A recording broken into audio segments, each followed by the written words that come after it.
In the 3rd year of Hoshea, son of Elah, king of Israel, Hezekiah, son of Ahaz, king of Judah, began to reign. He was 25 years old when he became king, and he reigned in Jerusalem 29 years. His mother's name was Abijah, daughter of Zechariah. He did what was right in the eyes of the Lord, just as his father David had done. He removed the high places, smashed the sacred stones, and cut down the Asherah poles. He broke into pieces the bronze snake Moses had made, for up to that time the Israelites had been burning incense to it. It was called Nehushtan. Hezekiah trusted in the Lord, the God of Israel. There was no one like him among all the kings of Judah, either before him or after him.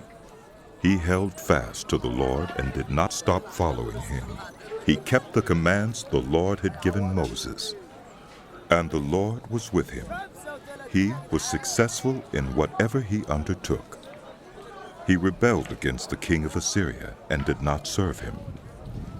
From watchtower to fortified city, he defeated the Philistines as far as Gaza and its territory. In King Hezekiah's 4th year, which was the 7th year of Hoshea, son of Elah, king of Israel, Shalmaneser, king of Assyria, marched against Samaria and laid siege to it.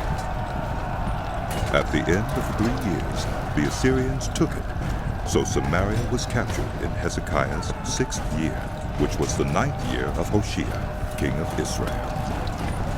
The king of Assyria deported Israel to Assyria and settled them in Halah, in Gozan on the harbor river, and in towns of the Medes.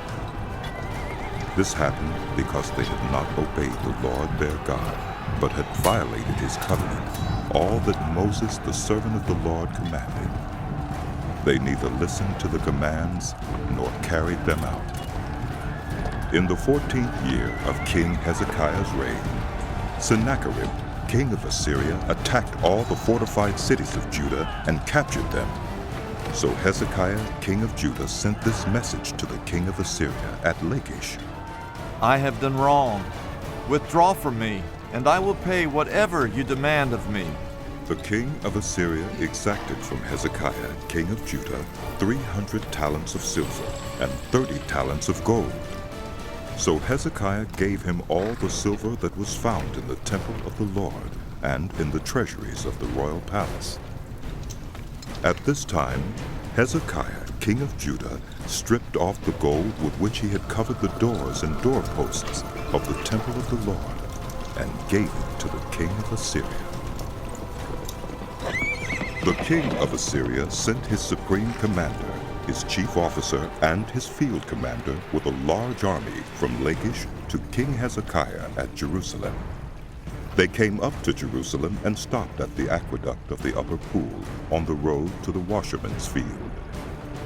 They called for the king and Eliakim, son of Hilkiah, the palace administrator, Shebna, the secretary, and Joah, son of Asaph, the recorder, went out to them. The field commander said to them, "Tell Hezekiah, this is what the great king, the king of Assyria, says. On what are you basing this confidence of yours? You say you have the counsel and the might for war, but you speak only empty words. On whom are you depending that you rebel against me? Look, I know you are depending on Egypt, that splintered reed of a staff, which pierces the hand of anyone who leans on it. Such is Pharaoh, king of Egypt, to all who depend on him.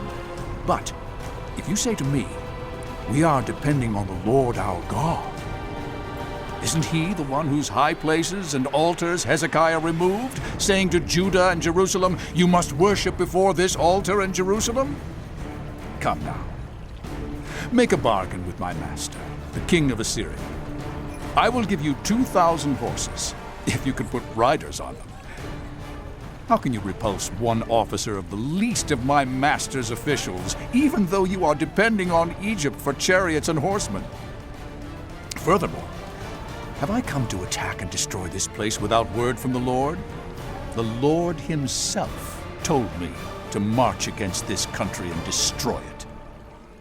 Then Eliakim, son of Hilkiah, and Shebna and Joah said to the field commander, Please speak to your servants in Aramaic, since we understand it. Don't speak to us in Hebrew in the hearing of the people on the wall. But the commander replied, Was it only to your master and you that my master sent me to say these things, and not to the people sitting on the wall? Who, like you, will have to eat their own excrement and drink their own urine? Then the commander stood and called out in Hebrew, Hear the word of the great king, the king of Assyria! This is what the king says. Do not let Hezekiah deceive you. He cannot deliver you from my hand. Do not let Hezekiah persuade you to trust in the Lord when he says, The Lord will surely deliver us. This city will not be given into the hand of the king of Assyria. Do not listen to Hezekiah. This is what the king of Assyria says. Make peace with me and come out to me. Then each of you will eat fruit from your own vine and fig tree, and drink water from your own cistern, until I come and take you to a land like your own, a land of grain and new wine, a land of bread and vineyards, a land of olive trees and honey. Choose life and not death. Do not listen to Hezekiah, for he is misleading you when he says, The Lord will deliver us. Has the God of any nation ever delivered his land from the hand of the king of Assyria? Where are the gods of Hamath and Arpad? Where are the gods of Sepharvaim, Henna, and Ivah? Have they rescued Samaria from my hand? Who of all the gods of these countries has been able to save his land from me? How then can the Lord deliver Jerusalem from my hand? But the people remained silent and said nothing in reply, because the king had commanded, Do not answer him. Then Eliakim, son of Hilkiah, the palace administrator, Shebna, the secretary, and Joah, son of Asaph, the recorder, went to Hezekiah with their clothes torn, and told him what the field commander had said.